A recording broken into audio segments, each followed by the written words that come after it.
No, I'm a pass. Yes. Oh yeah, one time we were. I don't know what We were in happened. South Carolina, or we were in Greensboro. We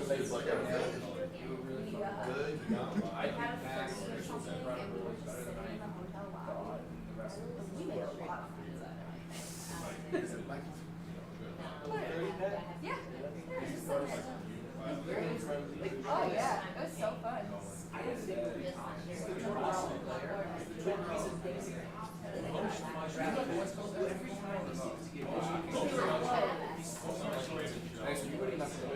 Yeah, it was like 4 minutes. And then the next morning we were like getting up to He really talks like first time I met her.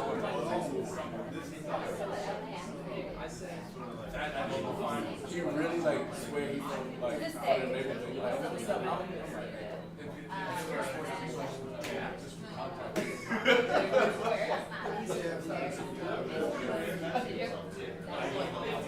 neighborhood. Where you from, homie? I'm like, let's not do that. Yeah, so Marshall, that's like,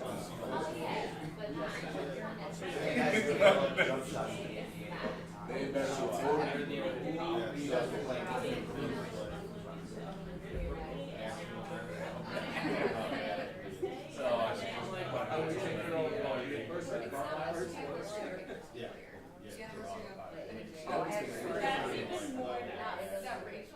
They speak to each other. Like, I and James, I think to each other last year.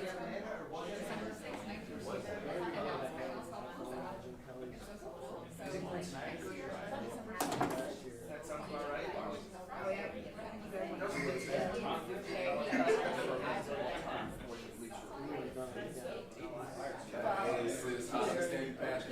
I'm not picking up none of this right now. It's not even the big thing. It's much smaller and sillier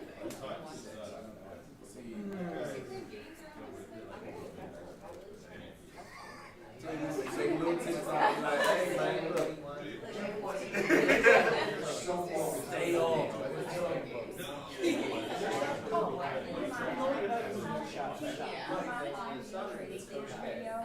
Are y'all here all day? Like, when y'all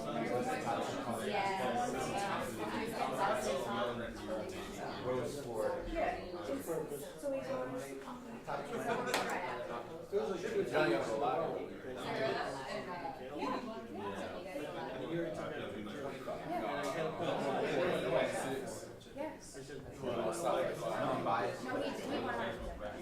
He played.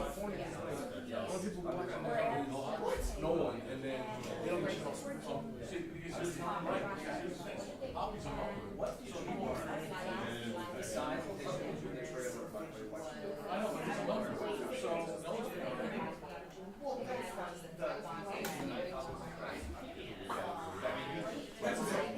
Okay, so then maybe the other thing I know. Yeah.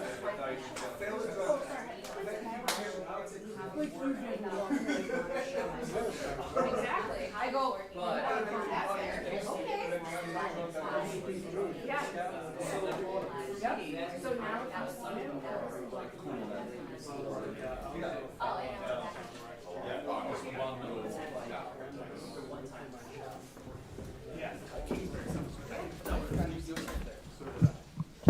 Morning.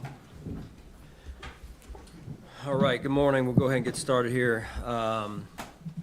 Give you an injury update. Vine remains on PUP. Damian Harris will be somewhat limited today, still dealing with a knee soreness. Cam Lewis, same with his groin. Ilianku will not participate in practice. Should have Gabe back today. And then TB, Terrell Bernard is still going to be out with the hamstring. So with that, I'll turn it over to you and your questions. He should be back today. Just to clarify, is Cam Lewis going to be limited today, or is he not back? Yeah, he'll be somewhat limited, yeah. You decided if Josh is going to play this weekend or not? Yeah, he will. So as far as playtime goes, thanks, Sal. As far as playtime goes, the starters will play around a quarter and a half, give or take, and we'll go from there. So your thoughts on the match? I mean, there's so many different historically Yeah. point out why you want to get a quarter and a half. Yeah, simply put, it's to get them ready for the season. So we took a little bit of a different approach last year, and this year we're going back to what we've somewhat done in the years past, other than the COVID, of course, where we didn't have preseason games. So again, just trying to do right by the players and getting them ready to go for week 1. So even though there's gonna be, what, a 3-week gap between when he plays and then when the regular season starts, you don't feel like, that 3-week gap, like, it's gonna be non-relapse loss, or, you know what I mean? I don't know. No, I mean, it's like anything else. You want to get them ready and as much dress rehearsals as you can put them in to make sure that they're ready to go. I think that's what you do, and it's what we feel like is the right thing for the team this year and where we're at. And you look at, it's no different. You look at the military and what they do. They don't just throw the guys out there, right? So I'm not saying this is what they do in terms of the military, but they're the best of the best in what they do, and they have dress rehearsals also. So that's what we do. With the multiple injuries at linebacker and just kind of continuing to evaluate that starting middle linebacker position, what have you been seeing over the last few days there? Right now, I think there's room for improvement. Quite honestly, I think that we've got to do a better job with leading the defense. We've got to do a better job with communication, execution. So that's an area of concern right now. You ended up mentioning both communication and execution, but is there one that's you're seeing a bigger problem with, or is there anything? No, it's the job description, right? It's the total job description of running a defense, leading the defense, standing in front of the huddle, communicating the defense. So it all goes together, right? It's all connected. Sean, is discipline, well, I mean, he's been involved in a few on-field skirmishes and stuff like that. Do you worry about that? Is that a concern with Dodson? Listen, it's an emotional game, and emotions get involved even in practice, and I remain fully confident in T-Dot. There's growing pains along the way, and you have to be able to control your emotions at the same time, right? It can only go so far, and you line up and you come back and you win the next play, and so I think he'll learn from those. I'm confident he will. Preseason, what have you seen from him over the course of the year? Yeah. Yeah, I mean, I think the piece I like about what AJ does in particular is some of the things I mentioned earlier. He's done that in the past, right? He leads, he communicates well, he knows what we want to get done, and I think those are 3 important areas to basically being the coach on the field that we need. He's mature. He's been around the NFL and this defense for quite some time. So, obviously there's a lot of trust and faith in him.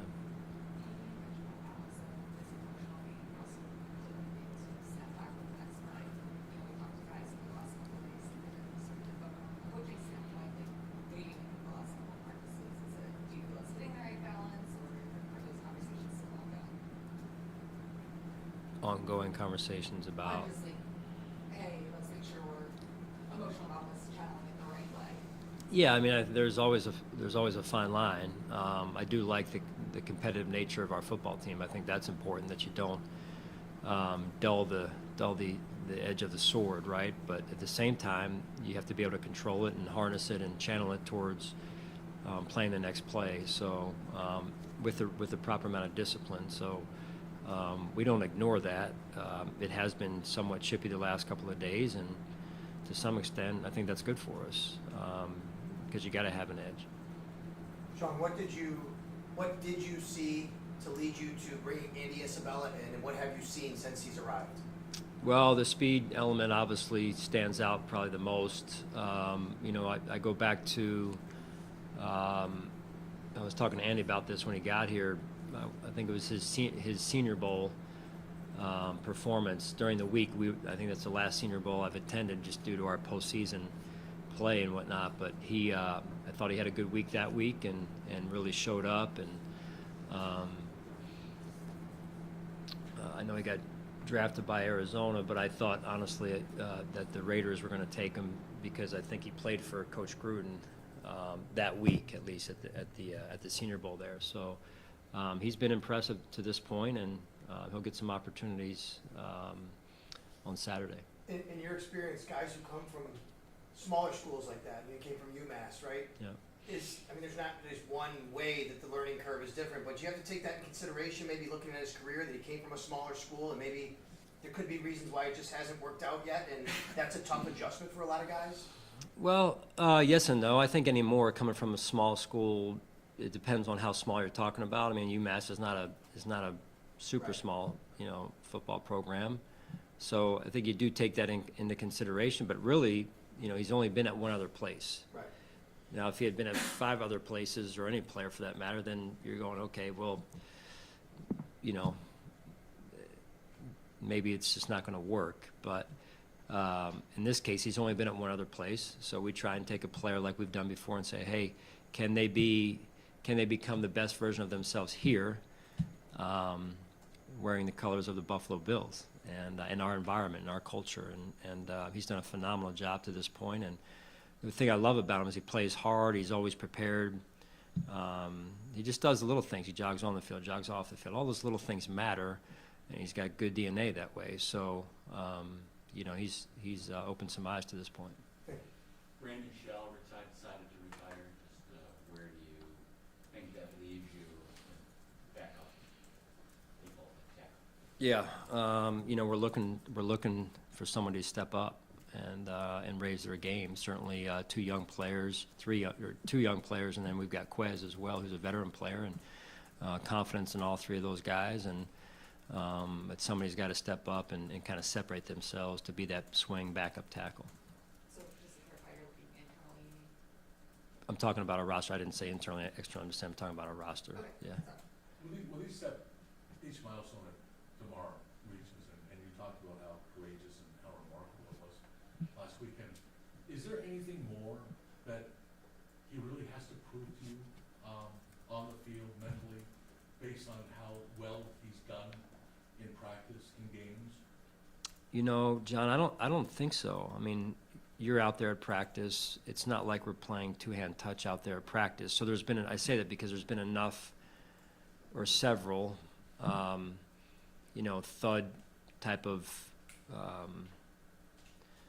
contact points, right? So that on top of some of the live stuff that he came across in the last game in particular, there's just been enough of a sample there where you're saying, hey, he's executed well and come out of that healthy, right? So from my non-medical standpoint, I think he's checked all the boxes as far as that goes. Sean, I know we talked about this after the game. I think it was on Sunday. But when it comes to Khalil being such a young player, and I know he was really hard on himself after the game last week, do you have to have any extra conversations with him or any other words to make sure that that doesn't fester, or that he can just kind of move on and get rid of that? Well, in some cases, yes. In other cases, no. In this case, I think it is important to follow up, and Adam Henry does a great job with that. And confidence is an interesting thing, right? For all of us, right? You go through life, you go through situations in a sport like this where it's the best of the best. You're going to have some plays like that, and I think part of it is, can you carry your confidence through the course of a season? That's a trait, that's a mental skill, and I think Khalil is one of our more confident players, and we're confident in him, and I know Josh is as well, and so I don't see that becoming an issue for him, but it is something that is a challenge for performers, especially in this type of environment. Sean? He's really good at it. Firing when he needs to, and being calm when players come back. We've seen him kind of almost over the year, but especially lately, balance that and meeting players where they Yeah, I think that's just what you said, is meeting players where they need you to meet them, or where they're at. I think that's important. Bobby does a really good job of that, and he's really grown in his time with us. He's been here now since we've been here 6 years, right, going on 7 now. So it's been fun to watch him develop. Sean, what has Latavius brought to the running back room, maybe on the field and off the field? Yeah, steady hand. He's just getting to know him as a person. He's polished, professional, veteran presence in our building, in that running back room on our offense. He's played in this league for I'm not sure how many years now, but long enough that it's by no mistake that he's had the success that he's had. When you watch his habits, I mean, just this morning he was in early, like he typically always is, and getting his routine in that he needs to get himself ready for the day. And then you look at what he does in the community. I know in and around the area that he's from, in Syracuse area, and it just seems like a terrific person, and he's had a great influence on our team to this point. Does the size stand out to you as well? It looks like at times he's standing with the wrong position group.